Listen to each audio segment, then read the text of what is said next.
Saudara, peluang duet Ganjar Prabowo kian mencuat. Kemungkinan ini pun disebut masih dinamis menunggu perkembangan politik. Lalu bagaimana peluang Ganjar Prabowo jika berduet? Sebesar apa peluangnya dan siapa yang akan menjadi capres dan juga cawapresnya?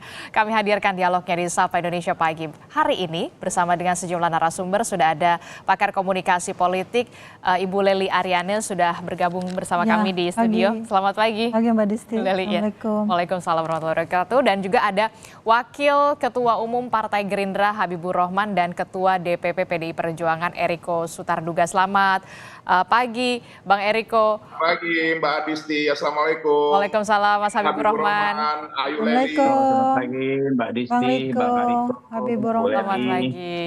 Ya. Ini kalau kita lihat baju saya sama bajunya Bu Eli ini sudah sama nih, sudah satu poros nampaknya. Lalu bagaimana dengan yang ada Itu dua poros. Ya, kayak saya langsung ke Bang Eriko. Bang Eriko, ini kan sudah ada nih kode-kodenya.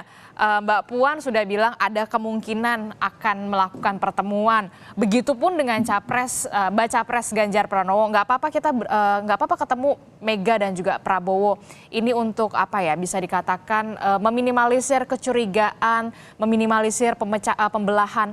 Tanggapannya sebenarnya seperti apa? Apakah benar ada pertemuan itu?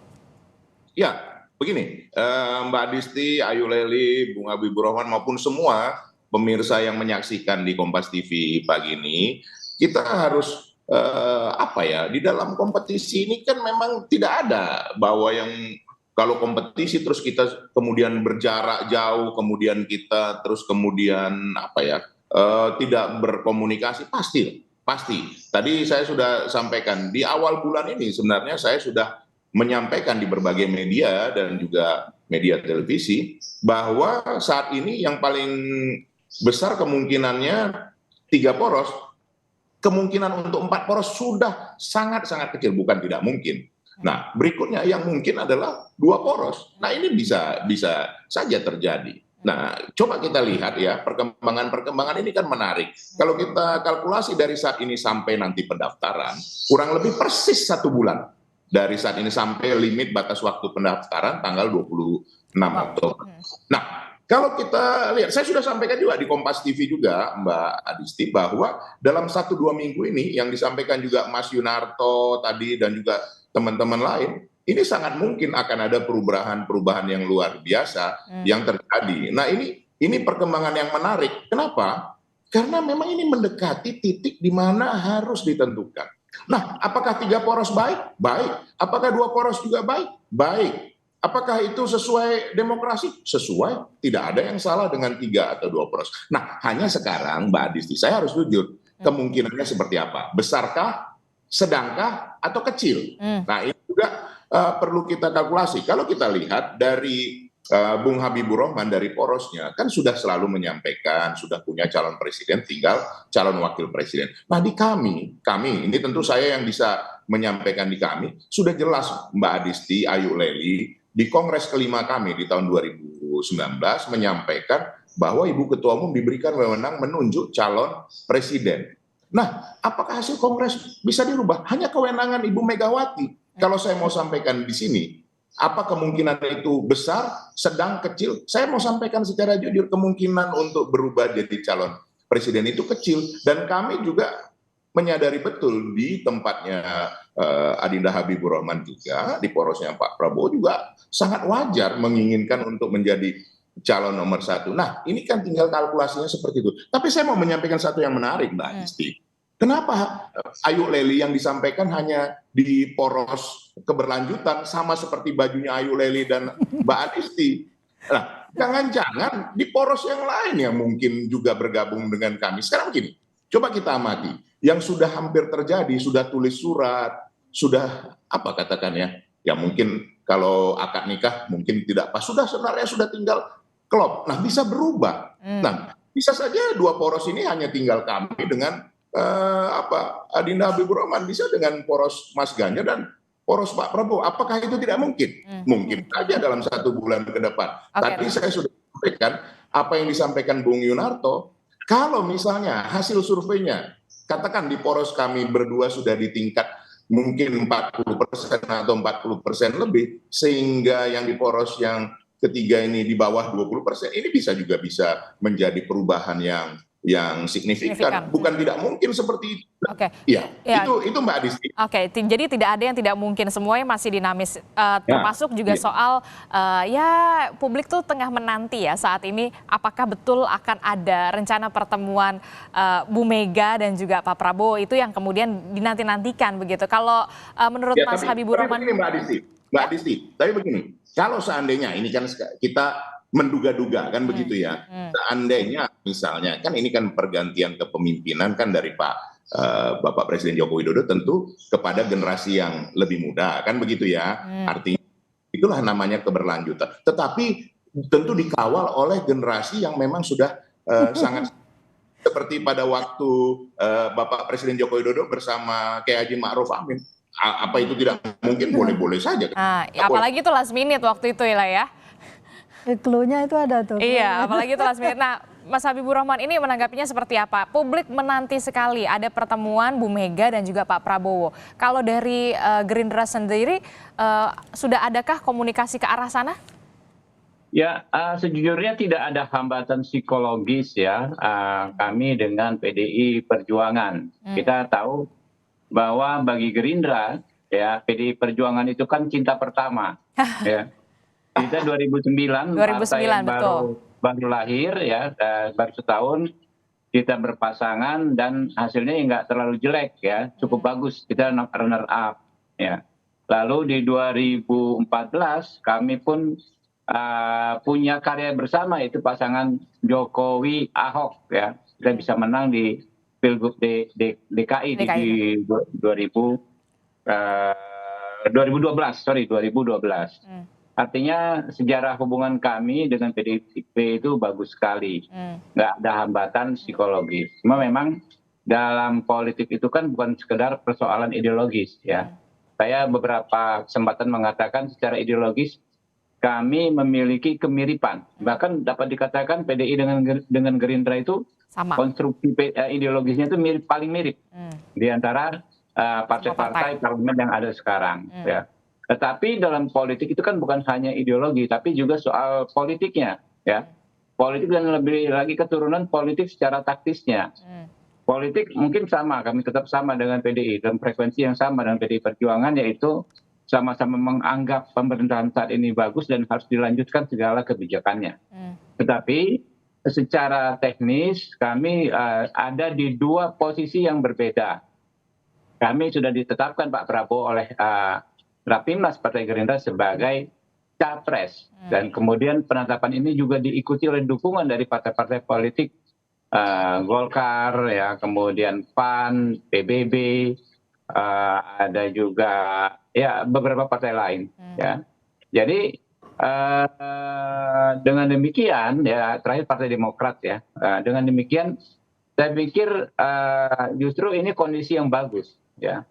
Di sisi lain kan kita tahu Pak Ganjar sudah didukung sahabat-sahabat kami PDI Perjuangan menjadi capres, dan tentu itu hasil kongres yang rasanya hampir nggak mungkin berubah ya. Kalau saya tahu karakter PDI Perjuangan adalah partai besar ya, 2 kali menang pemilu, masa mau call-nya rendah, call wapres. Tentu tidak sopan juga bagi kami untuk berkomunikasi dengan memberikan tawaran yang tidak pas.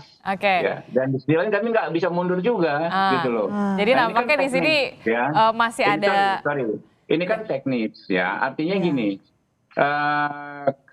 pemilu itu memang ada sisi ideologis, ada sisi teknis. Sisi ideologinya adalah bagaimana sikap kita soal orientasi pemerintahan ke depan, itu ideologis. Tetapi secara teknis, siapa yang memenangkan? Toh semuanya adalah putra-putra terbaik bangsa. Itu yang selalu dikatakan Pak Prabowo.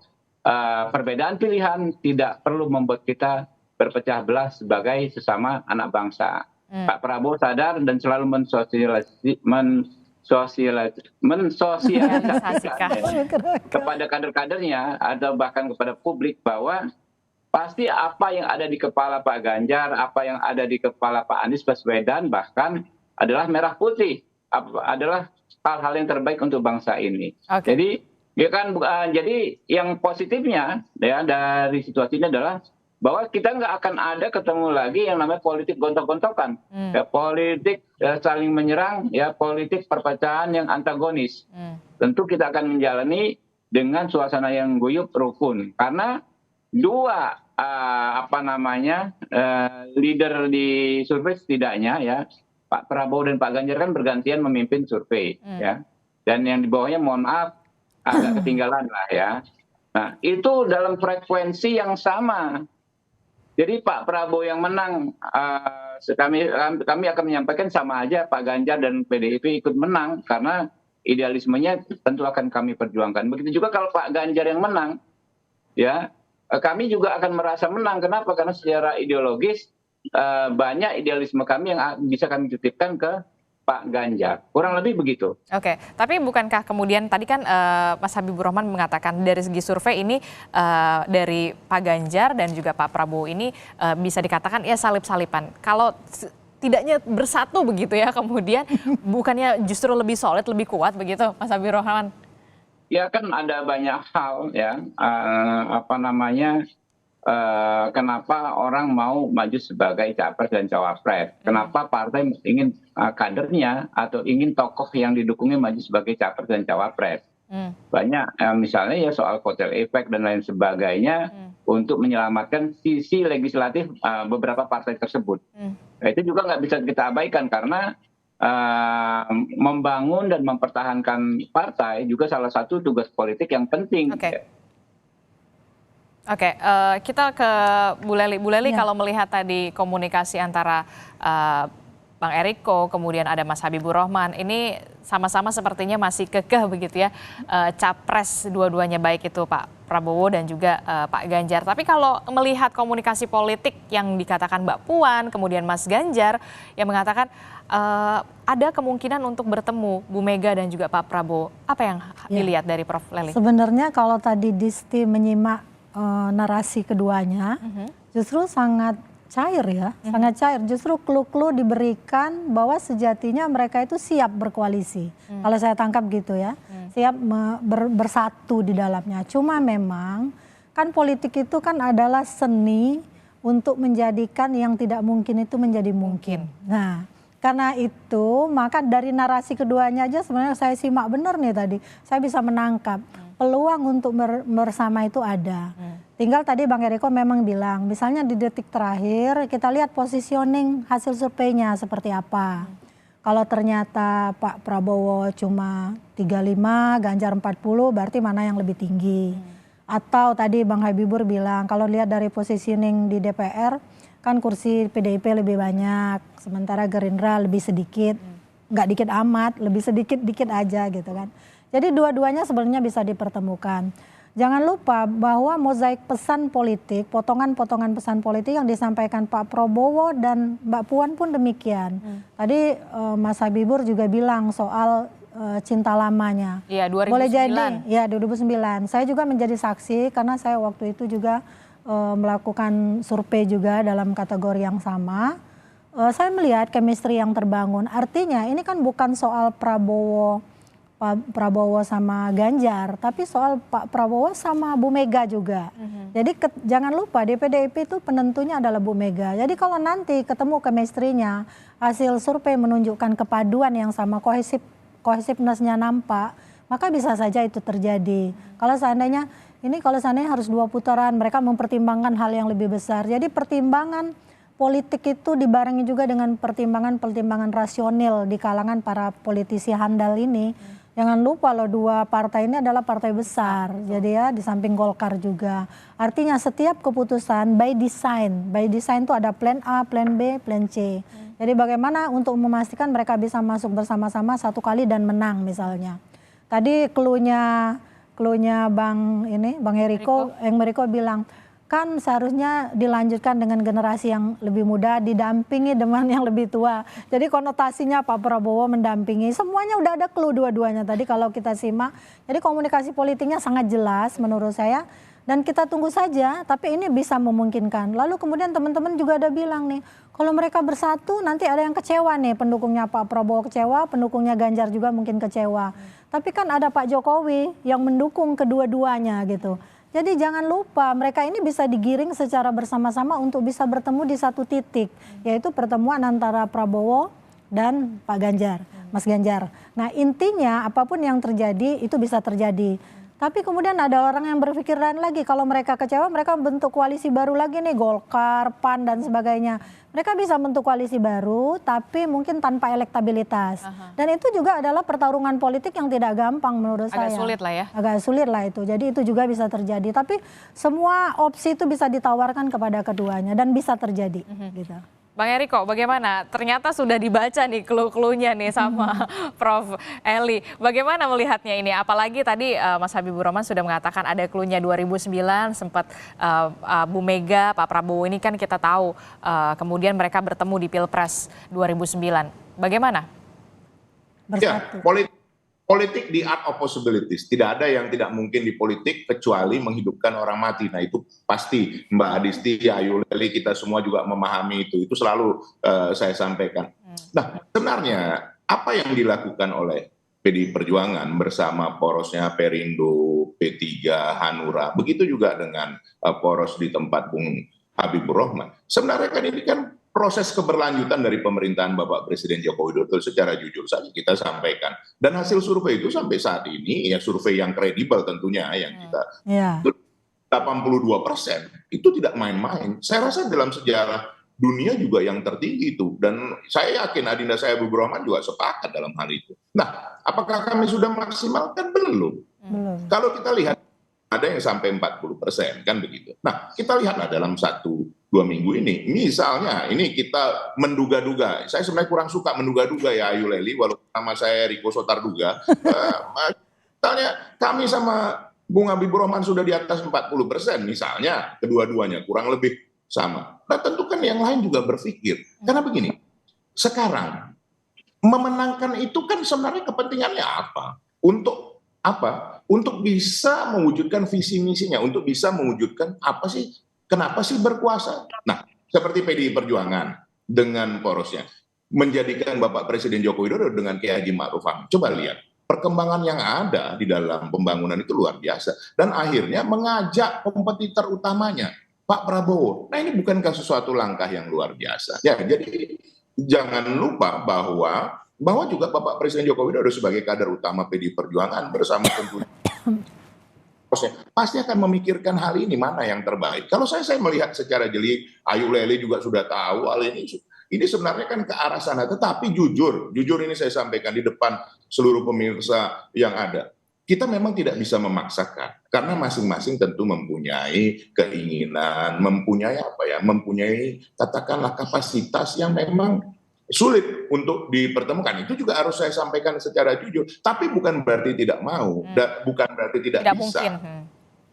Nah, kalau dilihat tadi Bung Habibur Rahman sudah sampaikan itu hasil Rapimnas di Gerindra. Kalau di PDI Perjuangan Kongres itu institusi tertinggi dan dalam komunikasi selalu Ibu Mega sampaikan konsistensinya dan poros Gerindra juga poros Pak Prabowo menyadarin hal seperti itu. Jadi ini ya tinggal hanya sebenarnya pembicaraan, ya biarlah beliau-beliau nanti yang menentukan itu. Itu clue lagi itu. Oke, tadi Prof. Leli bilang clue lagi tuh ya kan?